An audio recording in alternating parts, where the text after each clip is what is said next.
This is the part 2 of our message entitled The Display of the Kingdom's Authority. If you can remember, the display of the Kingdom's authority in Mark chapter 1 verse 16 to 34. Pero natapos na natin yung part 1, which is yung Mark chapter 1 beginning at verse 16 hanggang 20.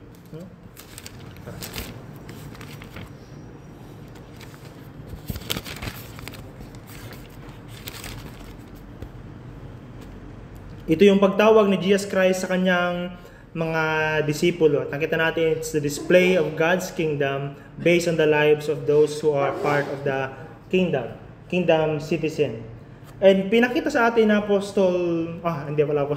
ni Mark, the writer, what it meant to repent and believe the gospel. I don't know kung napansin niyo yun, but it is his way of showing nung tinawag ni Jesus Christ yung mga tao to repent and believe the gospel, agad-agad sumunod yung verse 16 hanggang verse 20, which is when Christ called his first 4 disciples. At nakita natin what it meant to repent and believe, that is, things become secondary to Christ. Christ becomes the primary object of our life. So a Christian is not someone, if you would like to define the Christian that based on these verses, ang isang Kristiyano ay hindi isang tao na nag-give up lang ng mga lousy habits o bad habits from being a problem of the community to now a good citizen of the country. Hindi ganoon ang isang Kristiyano. Ang isang Kristiyano is someone who has been called by Jesus himself to be devoted only to Christ. That's the Christian. Christ may not call you to give up your profession like these fishermen, kay Simon, Andrew, James, and John, but He calls you to make Him your life's priority wherever you are. That's the calling of Jesus. So it's not necessary na i-give up nyo yung pagiging engineer, pagiging teacher, pagiging anak ng inyong mga magulang. Yan. Ang ganda ng ginawa nila. Malaki na. Nag-volunteer sila to make our PowerPoint. I'll send them my manuscript and then kayo na bahala. Salamat sa buhay nila. Sabi ko nga si Andy talaga, kahit nung college kami, kahit sa PowerPoint, napaka-competitive. Pero yung gamit niya na ano.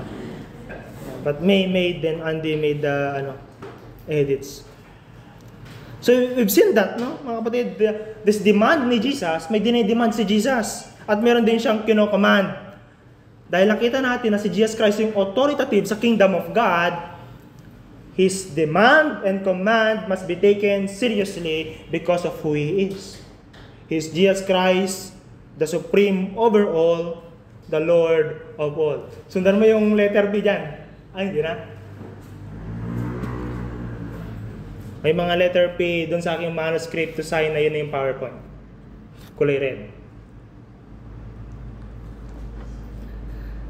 Now mga kapatid, we move sa part 2 ng message, the display of the kingdom's authority, yung authority ni Jesus. Now we can see in begin at verse 21, no?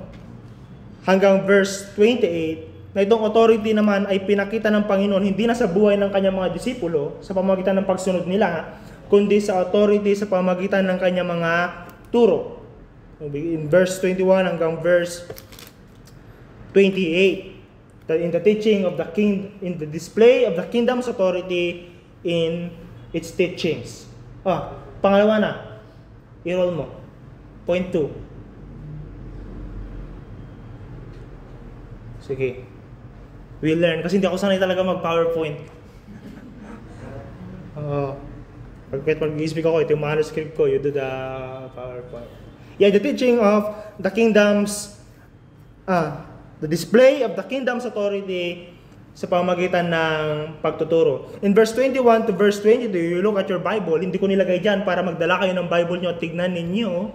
I've spoken with someone na matagal ng Christian. Lumaki sa Christian family, and sabi niya, kuya, ang tawag niya sa akin, you know what, kuya? Now that all has become wireless, nung pastor namin, nagsabi na buklatan ng atin ng Bible, hindi ko na alam, tinitignan ko sa table of contents, sabi niya. At nahiya ako sa akin sarili because I grew up in a Christian family and yet hindi na ako familiar sa aking hard copy ng Bible. Kapatid, kailangan nyo yan, lalo na pag burn out, pag bumagyo pa naman 1 week dito na walang kuryente, kailangan nyo nang i-learn na magbukas ng Biblia. So here, pinakita ni Jesus Christ yung kanyang authority na kakaiba sa authority ng mga tagapagturo ng mga panahong yon.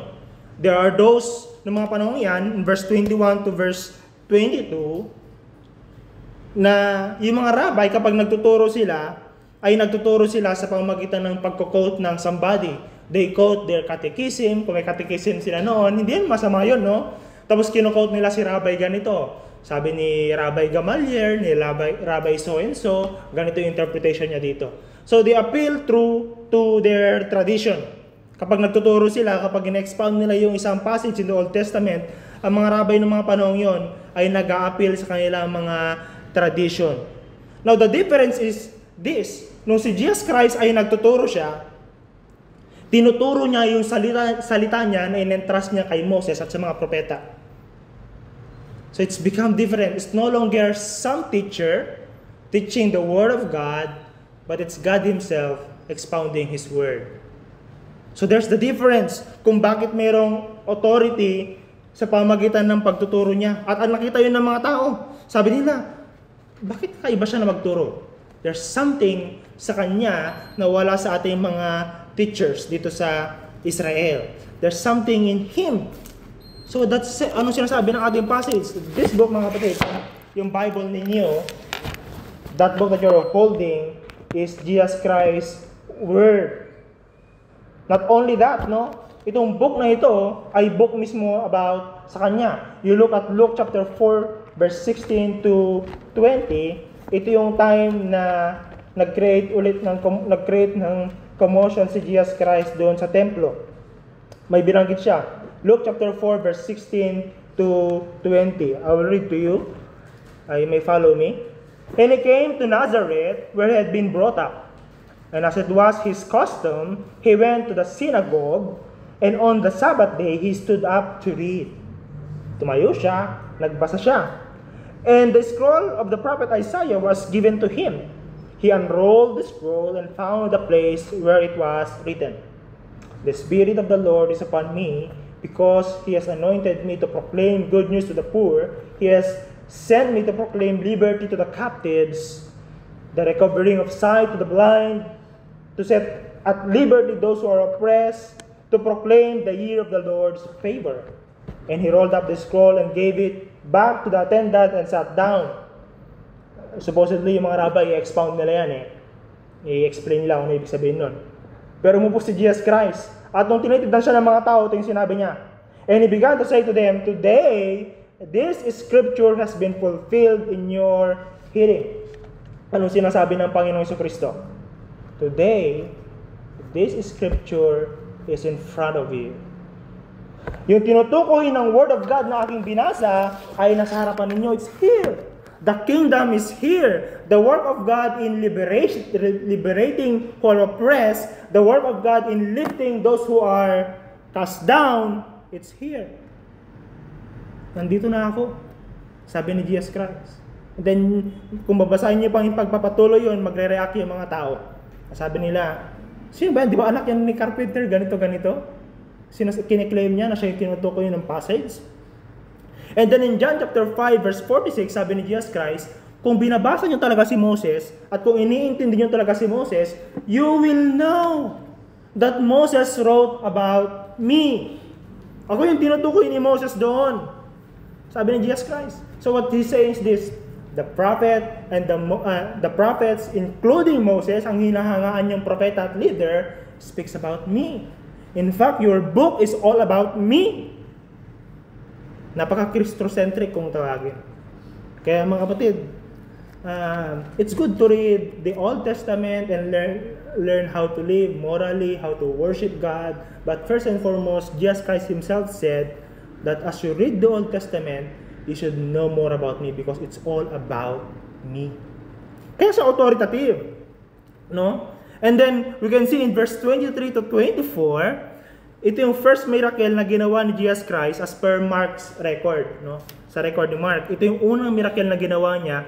And ginawa niya ito sa loob ng sinagoga, sa loob ng isang worship center. Shocking ito, sa record ni Mark. Sa worship center, may sinaniban. Sa isang simbahan, kung saan dapat nandun yung presensya ng Panginoon at matakot si Satanas, nandun mismo yung sinaniban ng demonyo.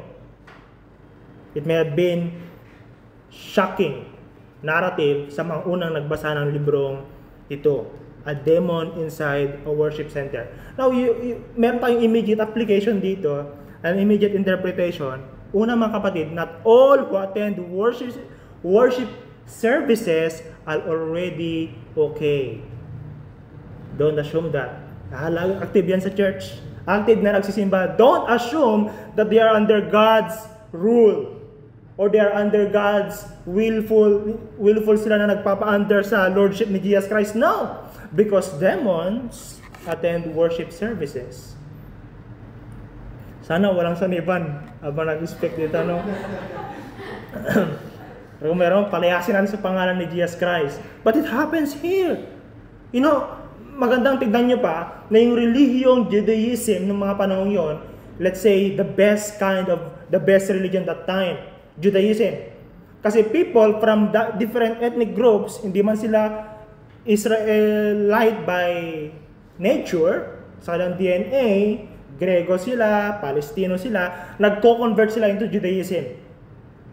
Kasi hinahangaan nila yung mga accounts, hinahangaan nila yung mga sulat ni Moses, natuturuan sila, they converted.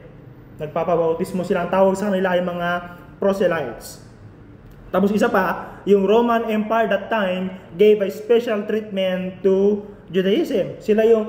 Sila lang yung religion na exempted sa emperor worship. Kung ikaw ay isang Hudyo and may pangalan ka sa sinagoga, exempted ka sa emperor worship. And we've seen that, I think, sa Hebrew series natin, no? Kaya exempted sila. Na okay lang na hindi kayo sumamba sa emperor kasi Hudyo kayo. But even the best religious institution that time, as some may claim, Judaism, still has no power over demons who enter their worship centers. The best of religion. Now, think of the best religion, in the Philippines right now. When I say the best of religion, they have maganda yung pananamit, maganda yung building, prim, yung maganda yung postura, maganda makipag-usap. Think of them. Isipin nyo kung ano yun. The Bible tells us they have no power over the spiritual realm. And the Bible tells us only Jesus has the power to subdue any spiritual forces. Only Jesus has the power to make a true and lasting change in the life of an individual. No religion has the power to do that. Only Christ. Imagine, all this time, nagsisimba yung taong yon, labas-pasok, and yet may dala-dala siya. It's only when Christ came that Jesus Christ, that person was liberated from the oppression of these demonic forces. Now, we can also see in these verses, 23 and 24, the demons recognize the authority of Jesus. Na-recognize nila yung authority niya. Hindi ma-recognize ng mga tao sa paligid, but the demons know. They know who He is. In Acts chapter 19 verse 15, I think nandito yan, bro. Ay, wala pala, tinanggal ko. Sorry. In Acts chapter 19 verse 15, there are this anak ng high priest mismo, anak ng kataas-taasang pari ng Judaismo, the son of Sheba, ang sabi, 7 sila na magkakapatid. Nakita nila yung ginagawa ng Apostol Pablo na kapag may sinasaniban ng demonyo, sinasabi niya sa pangalan ni Jesus, we command you to get out of him, out of her. At lumalabas yung mga demonyo. Itong mga taong to, nakita nila, yung pala yung secret word. The secret word sa pagpapalayas ng demonyo. So they tried. They tried na sabi nila sa pangalan ni Jesus na pinoproclaim na Apostol Pablo, ikaw na demonyo, lumayas ka. And you know what? The demons responded. Teka lang. Yung Jesus na sinasabi mo, kilala ko yan eh. Even Paul, kilala ko yan. Pero sino kayo? Who are you commanding me? Ano nangyari? Si Ilocano, ni-wrestling sila, ginabo yung sabihin ko ni-wrestling sila ng mga demonyo. In God's redeemed family, listen mga kapatid, sa totoong Church of Christ, these people have been redeemed by the blood of Christ. The demons know who are Christ. Kilala ng demonyo ang pagmamayari ni Kristo. Kilala ng demonyo kung sino ang mga Kristiyano. So, kapag kayo nagpunta, kung may sinasaniban, you try to go there, you might be revealed who you truly are. But in here, the demons know who Jesus Christ is, and the demons know who Paul is. My question is this: does the demon know you? Kasi kung di ka kilala ng demonyo, di ka kilala ng Panginoon Jesucristo. In verse 25 to 27, ay nakita natin yung pagpapakita ng display na pag-display ni Jesus Christ ng kanyang authority, at kino-confirm nito yung na-realize ng mga tao in verse 22, which is may something sa kanya, may authoritative power kay Jesus Christ. This action of Christ affirm their realization that Jesus Christ is not just another kind of a rabbi na namamasyal sa kanilang sinagoga at nagtuturo. He is clearly somebody. And the action, yung mga, alam nyo, yung mga panahon yon, I think even until now, yung mga exorcists, yung mga nagpapalayas ng demons, no, would call upon higher spiritual power. Patawagin nila, sa pamangalan ni ganito, lumayas ka. That's why yung mga albularyo, spiritual power lang din sila. Kung mas malakas yung sumanib na espiritu, demonic spirit dun sa taong yon, magtatawag sila ng mas malakas na albularyo, na may dala-dala din mas malakas na espiritu. Kasi si Jesus Christ din yung nagsabi doon, na kapag ang isang bahay may pumasok na magnanakaw, magtawag ka ng mas malakas na tao para may gapos yung magnanakaw na yun. Kasi kung magtatawag ka ng mas mahina, ay baka damay-damay yun. Hindi maitatali o hindi may kukulong yung taong, let's say, kawatan. Kailangan mas malakas yung dumating. The same principle here. To derive a spiritual spirit, you must call upon a higher spiritual being para igapos yung spiritual being na yon. But Jesus' actions, you see, in verse 27, ano makita niyan mga kapatid? Ang sabi niya, he did not call upon any name. Pero sinabi ni Jesus Christ, be still and come out of him. He did not call upon Michelangelo. He did not call upon Gabriel na mga archangels, commander of the angels, no, of the army of God. But he himself said, you demons, be silent and come out of him. Makita natin dyan mga kapatid, na unlike the exorcist in Jesus' day, Jesus' authority is not bestowed sa kanya, hindi yung binigay sa kanya. But it's inherent. Natural na pagmamayari niya. Natural na siya ay siya. No one bestows authority upon Christ. He's the Son of God.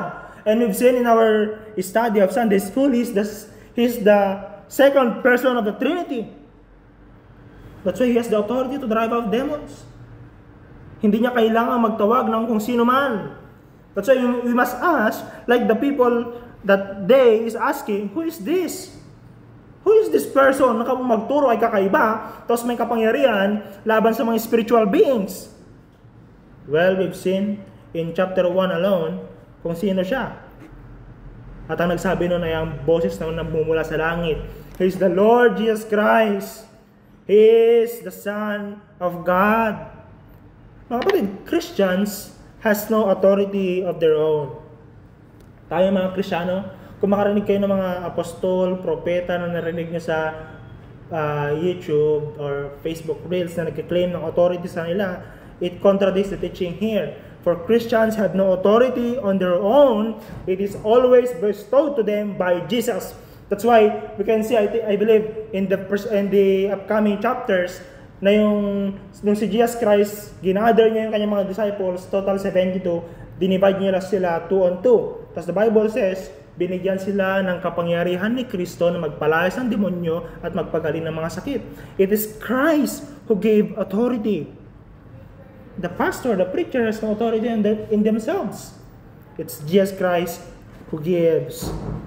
It's Jesus Christ who bestows. When Peter performed the miracle in Acts chapter 3, you can remember that, no? Kasi nagkaroon tayo ng series of message in the book of Acts. Sabi ni Pedro, "Silver and gold have I none, but in the name of Jesus Christ of Nazareth, rise up and walk." Another instance in Acts chapter 16. Nung sa Apostol Pablo ay naburyong napuno na sa babaeng to, na nagsasabi naman ng totoo. Sinasabi niya, itong mga taong to ay lingkod ng kataas-taasang Diyos. Nga lang paulit-ulit hanggang na-disturbo na sa Apostol Pablo. At sabi ng Apostol Pablo, "I command you in the name of Christ, come out of her." I command you. If ever a man or a woman has authority, it's all because of God in Christ gave it to him. So mga kapatid, I exhort you to seek this kind of authority. I remember one time, nag-resign na yun na staff namin sa InterVarsity. Sabi nung isang kuya namin, kasi magkasama sila sa isang chapter, sa Mindanao, may sinasaniban sa ilang campus. Tapos sila, kumakanta sila, umaawit sila. They're saying, sa pangalan ni Jesus, lumayas kang demonyo ka. Buti na lang yung demonyo hindi nagsalita. Hindi namin kayo kilala. Wala naman daw sinabing ganon. And then, meron silang kasama sa chapter na prayerful. Nagpipray siya lagi. Kilala siya bilang isang prayerful person. May crush pa siya at that time. Pero nung dumating siya, at kinumaan niya yung Espiritu Santo, yung Espiritu, sabi niya sa pangalan ni Jesus, lumayas ka, at once, nawala yung demonic power. You see? It's God who gives authority. But this authority must be sought. Must be talagang naisin mo, hanapin mo, hingin mo sa Panginoon. Jesus forbade the demons to speak about Him, even though they knew Him. Because, alam ni Jesus Christ, kapag itong mga taong to nagsalita patungkol sa kung sino siya, it might hinder Him from going from places to places. Makikita natin yun sa message next Sunday that Jesus Christ is a traveling man. He goes from one place to another to proclaim the kingdom. Now, kung malalaman ng mga tao kung sino siya agad-agad, hindi niya magagawa kung ano dapat niyang gawin. So, ini-stop niya. Pero pwede rin natin siyang tignan na hindi niya na kailangan yung affirmation ng demonyo. Because the one necessary affirmation about who He is ay nakita na natin at nasabi na sa Kanya. It's the affirmation that comes from His Father alone. Hindi niya kailangan na mayroong mag-affirm na totoo nga na ikaw ang anak ng Diyos. Totoo nga na ikaw ang kataas-taasang Son of God who has power over demons. Hindi niya kailangan yun. Because His Father Himself have said, "This is my beloved Son with whom I am well pleased." And so, brothers and sisters, there's only one affirmation you need. There's only one confirmation of identity, who you are, that you need. It's the confirmation that comes from God.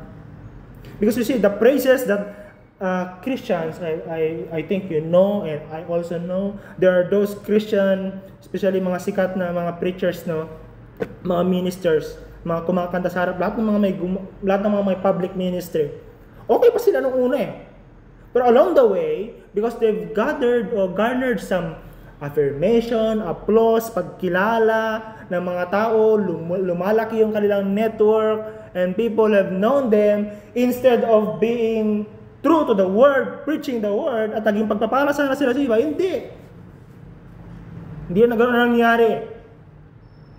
The affirmations, the awards, the applause that they've received from people, rather than doing them good, has become a hindrance to the proclamation of the gospel. Because what?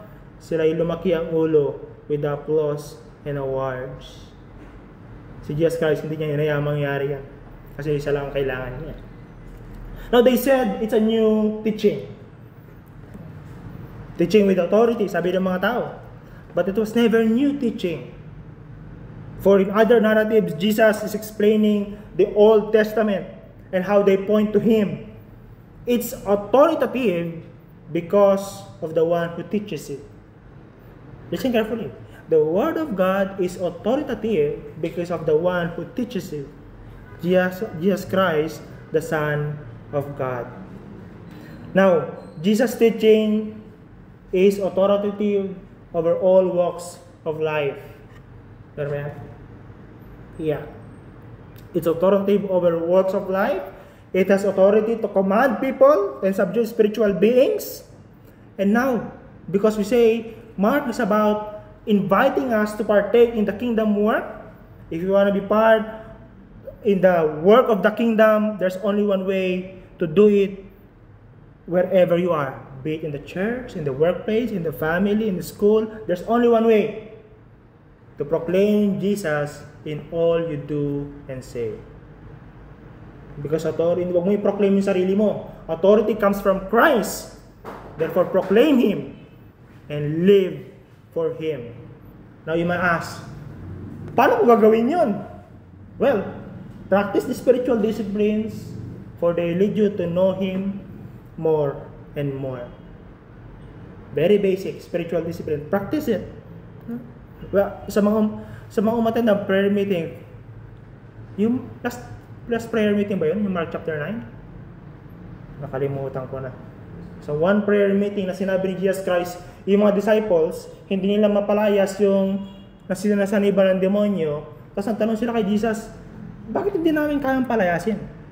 Sabi niya, this kind of demon ay hindi kayang palayasin except magbabad ka sa panalangin. So, practice the spiritual discipline. So, you'll be able to partake in kingdom building, ano man yung challenges na kakaharapin ninyo. At kung makaharap kayo ng demonyo. Sa city kasi hindi masyadong uso eh. I know one person na nag-aaral sa ATS, nagma-masters daw siya, thesis na lang. Somewhere sa Ifugao yung kanyang area.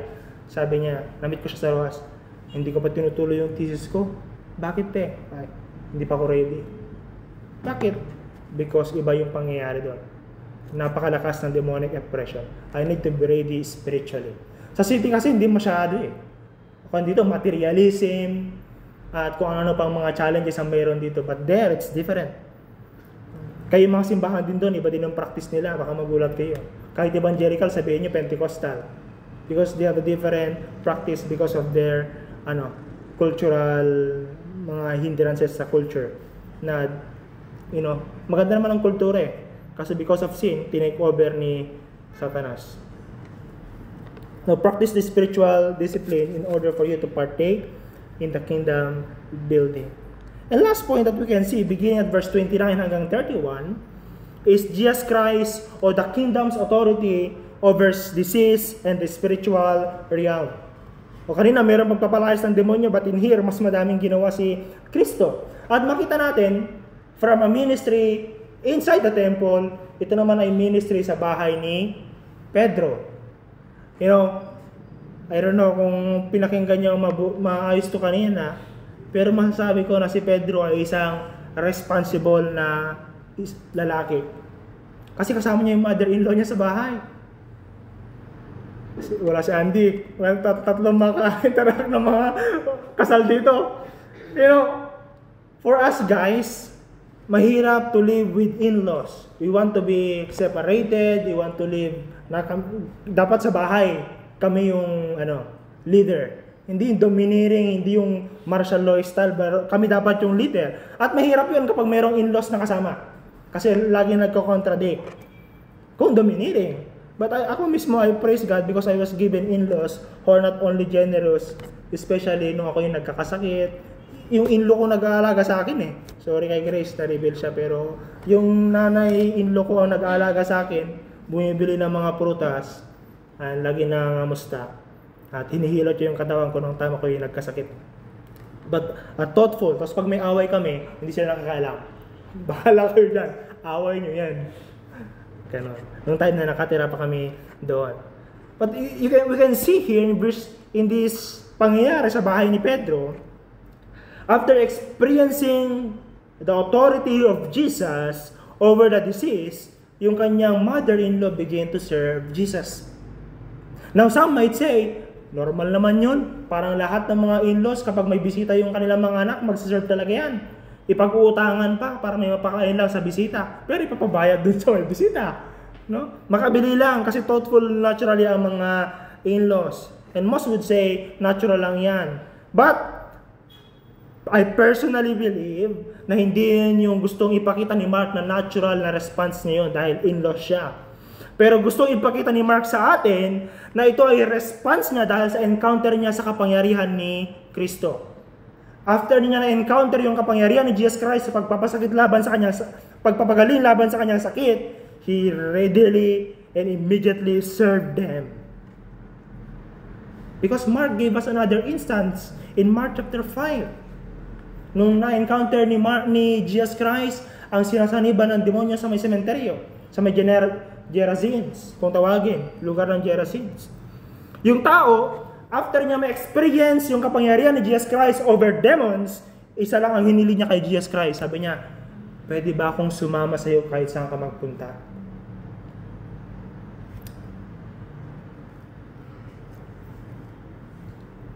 Nagkaroon siya ng pagnanais na sumama kay Jesus Christ kahit saan siya magpunta. His desire changed. That's now to be with Jesus. Now back kay Peter. It's Peter's relationship with his mother-in-law that has been used by God for his mother-in-law to experience the power of God. You can see, very simple again. When God is at work, always mundane, always usual, always ordinary. Tinawag niya yung kanyang mga unang disipulo, mga fishermen. Now he's doing something na powerful, pagpapagaling ng sakit, all because of the relationship between Peter and this person. And her response, although usual and ordinary yung means, the relationship of Peter, her response shows the power of that encounter. And that's my prayer, mga kapatid. Kahit man sana na hindi tayo mag-evangelize sa mga strangers, yung mga karelasyon ninyo, mga parents, mga relatives, may you be the means through which they will experience the power of Jesus in their lives. Now from this, a man who has experienced Jesus, or who claimed to experience Jesus, is expected to go beyond doing their regular job. For they are no longer serving their boss or agency, but Christ the Lord. Ang isang tao na nagsasabi na experience niya ang kapangyarihan ni Kristo at na-encounter niya si Kristo from this passage has but one driving desire. What's that? To be with Jesus and serve Him wherever you are. Sa academy, sa business, or sa family. Now you might want to ask yourself, do you have this desire, mga kapatid? Or hindi lang siguro, do you have this desire? Is this this one driving desire sa iyong buhay? And do people recognize when they look at your life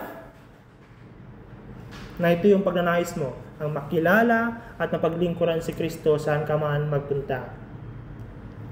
I think one time nung nag-fellowship kami nila Burugian sa Kawayan, ito yung pinag-usapan namin eh. Yung mga Kristiyano ay yung mga hindi Kristiyano naging Kristiyano dahil Kristiyano yung boss nila, sinasamantala nila. Ang pangit ng serbisyo nila, Kristiyano naman si boss. Lalo na yung kasama namin kasi pastor siya pa yung bossing ng kumpanya nila. Tapos member niya yung isang member niya ay member niya din sa church. Sabi niya, I feel like most of the time ako'y ngayong mga panahon ito, ako'y na-abuse. Sabi niya, that should not be the way. Now tell them na dapat, ngayong naging Kristiyano na sila, dapat mas maganda yung kanilang trabaho. Because they are no longer serving you. They're serving Christ the Lord. That's why mas better dapat. So mga kapatid, let us not be hasty in calling people as Christian because they do some religious things. For a Christian is someone who thirsts to be with and serve Jesus. Can you define yourself as Christian based on this? Are you this someone who thirsts to know more and be with Jesus?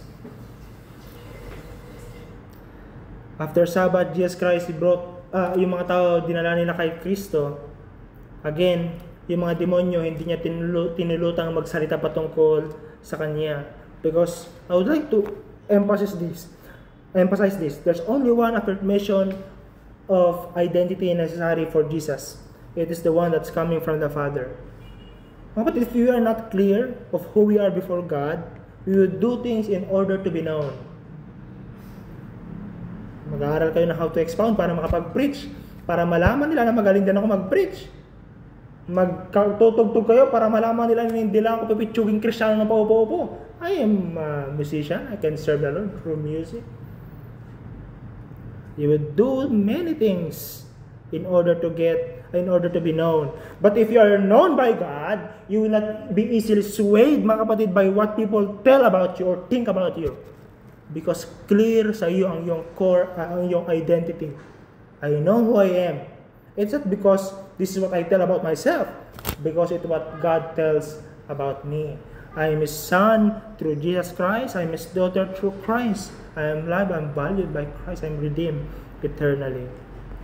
Now, this series, mga kapatid, nandiyan ba? Wala pala. Tinanggal ko pala. I'm learning. This series on Sunday, this mga nagdaang linggo on Mark chapter 1, mga brothers and sisters, is not only a display of who Christ is for you. Hindi lang siya display na, buti na lang tama yung pinaniniwalaan ko kay Kristo. Hindi ko gaya yung mga katrabaho ko, ibang religion na ganito yung pinaniniwalaan nila kay Kristo. Ako, naniniwala ko that Jesus Christ is the Son of God. It's not only for that. It's not only for you to nod your head. Tama lang yung pinaniniwalaan ko. But, it requires something from you. If Jesus Christ is the Son of God, the Lord over all, what are you going to do about it now? Are you gonna go home and live as usual? Or will you sit down and evaluate your life and seek to align it with Jesus' authority? What you're gonna do about it, brothers and sisters? I invite you to think about this now. It's just Mark chapter 1. I think may kasunod pa. May isang message pa. First Sunday will be delivered by Bro Gian. Sa Mark chapter 1. And we've seen already who this person we're talking about.